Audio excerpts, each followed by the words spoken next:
sponsored by Equal the Right One and Choice World Class Grinding Solutions। नमस्कार बंधुओं, दिल्ली शहर यमुना नदी के किनारे बसा हुआ एक प्राचीन शहर है। यहाँ हर साल दुनिया भर से लाखों पर्यटक आते हैं। दिल्ली में इंडिया गेट, लाल किला, कुतुब मीनार सहित कई पर्यटन स्थल हैं। दिल्ली को राजनीतिक इमारतों, ऐतिहासिक स्थलों और धार्मिक स्थलों की वजह से भी जाना जाता है। दिल्ली को दिलवालों का शहर भी कहते हैं। यहाँ पर सैलानियों के लिए ऐतिहासिक स्मारक, शानदार हरे भरे पार्क के साथ साथ स्वादिष्ट खाना भी मिलता है। तो चलिए आज जानते हैं दिल्ली में स्थित जांगड़ ब्राह्मण सत्संग भवन एवं विश्वकर्मा मंदिर के बारे में। आज हम जिस धरोहर के बारे में आपको बताने वाले हैं वो है जांगड़ ब्राह्मण सत्संग भवन एवं विश्वकर्मा मंदिर। यहाँ 1990 के आसपास यहाँ पर लोगों को इकट्ठा करना शुरू किया। इस संस्था में कई सारे कार्यक्रम होते हैं। यहाँ बच्चों को पारितोषिक भी दिया जाता है। यहाँ गरीब और असहाय महिलाओं को आर्थिक सहायता प्रदान की जाती है। समय समय पर यहाँ सामाजिक कार्यक्रम होते हैं जिसमें समाज के लोग शामिल होते हैं। यहाँ बच्चों को मोटिवेट भी किया जाता है और यह भवन 3 मंजिला बना हुआ है। सबसे पहले मैं विश्वकर्मा टुडे के संपादक आदरणीय नरेश जी का धन्यवाद करता हूं कि जिन्होंने इस संस्था के संबंध में अपने यूट्यूब चैनल विश्वकर्मा धरोहर में इसको प्रस्तुत करने का प्रयास किया।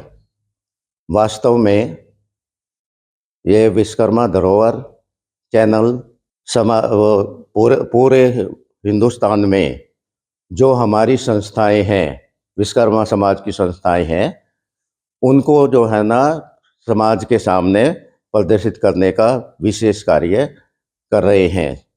इसके विश्वकर्मा टुडे के भूतपूर्व संपादक स्वर्गीय आर.पी. शर्मा जी हमारे घनिष्ठ मित्र थे और उनके सुपुत्र नरेश जी इस चैनल के माध्यम से समाज सेवा कर रहे हैं। आज जो है ना आप सबके समक्ष नरेश जी अपने चैनल के लिए इस संस्था के संबंध में आए हैं, जिनके लिए उनका बहुत बहुत धन्यवाद। आज इस चैनल के माध्यम से आप सभी को बताना चाहूँगा कि 1900 के आसपास, 1990 के आसपास हमने यहाँ लोगों को इकट्ठा करना शुरू किया, लोगों को इकट्ठा जोड़ना शुरू किया और वो भी महासभा के कार्य कर्मों को देखते हुए उनसे प्रभावित होकर हमारे मन में भी ये बात आई कि भाई यहाँ भी हमें जमुना पार के इस क्षेत्र में समाज को जोड़ के कुछ आगे काम करना चाहिए। और उसके लिए हमने महासभा से रिक्वेस्ट की थी स्टार्टिंग में कि अगर आप हमें अपने डॉक्यूमेंट्स, रजिस्ट्रेशन के डॉक्यूमेंट्स दे दो तो हम डीडीए में अप्लाई कर दें, लेकिन किन्हीं कारण से वो डॉक्यूमेंट नहीं दे पाए तो मजबूर होकर हमें एक संस्था का गठन करना पड़ा जिसका नाम है जांगड़ वेलफेयर सोसाइटी।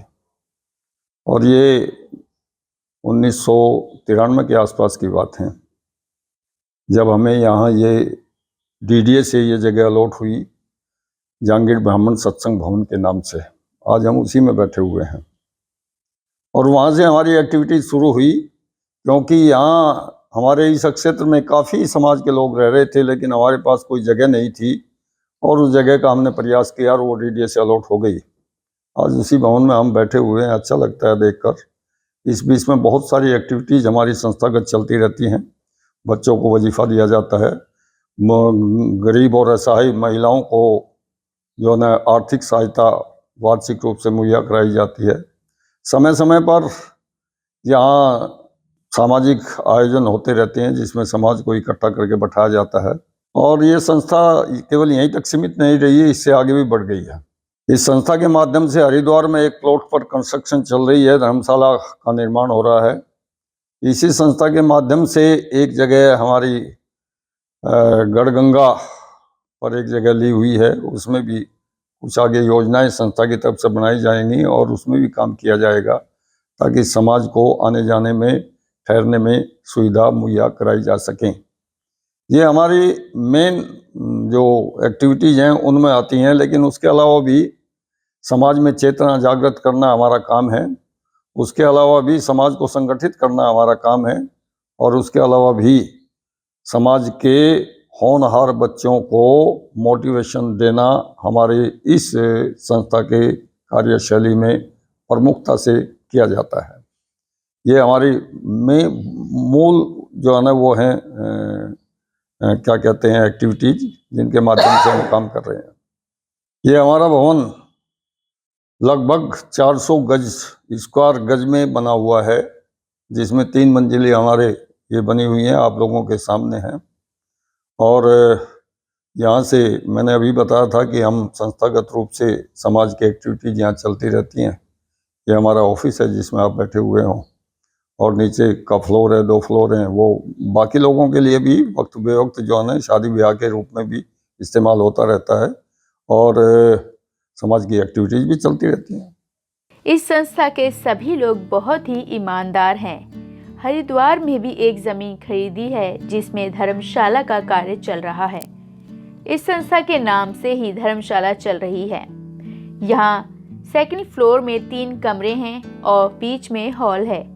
दूसरी मंजिल पर एक कमरा है और खाने बनाने के लिए रसोई है, तथा ग्राउंड फ्लोर पर एक ही कमरा है।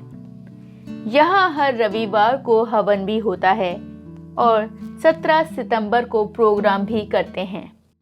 इस संस्था का जो ये प्लॉट अलॉट हुआ सरकार से, ये सन 1994 में हुआ। तभी कुछ दिन के बाद हमने कंस्ट्रक्शन शुरू की। काफ़ी हमें मेहनत करनी पड़ी इसे बनाने में, उस टाइम तो ऐसा ही था। अब ये भवन बन गया है समाज की कृपा से, और इसमें जो सहूलियतें हैं, एक तो हम बच्चों को जिनके अच्छे नंबर होते हैं उन्हें वो भी देते हैं, उनका योगदान करते हैं, विधवाओं का भी योगदान करते हैं। और इस भवन में जो कार्यक्रम होता है, मतलब शादी वगैरह के, 13वीं वगैरह के कार्यक्रम होते हैं 2 फ्लोर में, ग्राउंड फ्लोर और 1st फ्लोर। 2nd फ्लोर में हम आप अभी सभी बैठे हुए हैं, ये ऑफिस भी हमारा 2nd फ्लोर में ही है।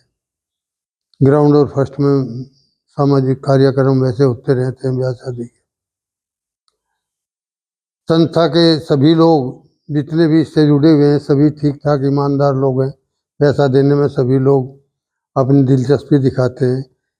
सभी लोगों की कृपा से ही हमने एक धर्मशाला की जगह 600 गज ब्रज घाट वहाँ खरीदी, और उसके बाद में 1 साल पहले हमने एक जगह हरिद्वार में खरीदी 350 गज, जिसमें धर्मशाला का कार्य चल रहा है। 3 लेंटर डल चुके हैं उसके। वहाँ संस्था के नाम से ही धर्मशाला बन रही है, विश्वकर्मा जी। जो इस संस्था का नाम है, जो यहाँ नाम हमने रखा है, वही नाम हमने धर्मशाला का हरिद्वार में भी वही रखा है। अच्छा, इस संस्था में कमरे 2nd फ्लोर पे 3 कमरे हैं, बीच में हॉल है। बाहर भगवान विश्वकर्मा की तस्वीर लगी है, मंदिर टाइप से बना हुआ है दूसरी मंजिल पे। और दूसरी मंजिल में जो है एक कमरा है और कुछ खाना बनाने की जगह, रसोई की टाइप से छोटी सी एक अलग है। ग्राउंड फ्लोर पे भी एक ही कमरा है और लेटरिन बाथरूम है, बाकी सारा हॉल है। इसी तरह सारा भवन है। सबसे ऊपर भी हमारा थोड़ा सा हॉल बना हुआ है, 4थी मंजिल पर भी। वैसे तो इस संस्था में अभी तक इलेक्शन नहीं हुए, बस पहले मेरे से पहले ब्रह्मानंद जी थे प्रधान, वो वैसे ही चुन लिए जाते थे। और इसके बाद में उन्होंने मुझे ये कार्यभार सौंपा, उन्होंने सौंपा। तो इलेक्शन की ऐसी कोई आपस में बात नहीं है अभी तक। तो आगे क्या होता है वो प्रभु क्या करता है वो तो उसके हाथ में बात है, लेकिन अभी तक ऐसी कोई बात नहीं है। इस संस्था का जो ऑब्जेक्टिव है वो सामाजिक भलाई और सामाजिक समाज में जो लोग डाउन ट्रोडन फैमिली से बिलोंग करते हैं उनको उनके उत्थान के लिए है। पर्टिकुलरली जिन बच्चों को पढ़ने में थोड़ी दिक्कतें आती हैं पैसे की वजह से, हम उनकी हेल्प करना चाहते हैं। और उसी क्रम में हम जो 12वीं के बच्चे हैं, मेरिटोरियस बच्चे हैं, उनको पारितोषिक के लिए 3100 रुपये अभी हम हर बच्चे को देते हैं। जितनी भी हम बाकायदा उनको एप्लीकेशन मंगाते हैं, जो भी एप्लीकेशन जितने भी बच्चे आते हैं, हम उनको सबको पारितोषिक के आधार पर 3100 रुपये देते हैं। जैसा बताया मेरे से पहले प्रधान जी ने बताया और चंद्रपाल जी ने बताया कि वो वहाँ पर भी भवन निर्माण का कार्य जारी है। वो ये इन सब का पर्पज़, इन सब का उद्देश्य केवल समाज के लोगों को सहायता, समाज के लोगों को सुविधा प्रदान करना है। जैसे हरिद्वार का है या ब्रज घाट का है।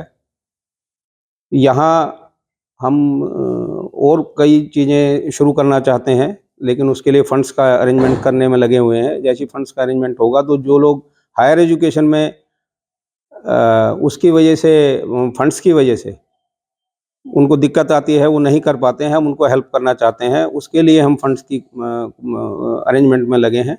समहाउ जैसे ही वो हमारे फंड्स अरेंज हो जाएंगे, we will start to help जिनको ज़रूरत है उन बच्चों को हेल्प करने के लिए जो हायर एजुकेट होना चाहते हैं, हायर एजुकेशन में जाना चाहते हैं।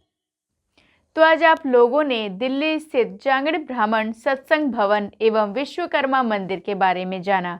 ऐसी और जानकारियों को देखने के लिए हमारे चैनल को सब्सक्राइब करें, जिससे आपको हर धरोहर की जानकारी मिल सके, और साथ ही लाइक, शेयर, कमेंट करना ना भूलें। तो चलिए मिलते हैं अगले सोमवार एक नई धरोहर के साथ। तब तक के लिए दीपिका को दीजिए इजाज़त।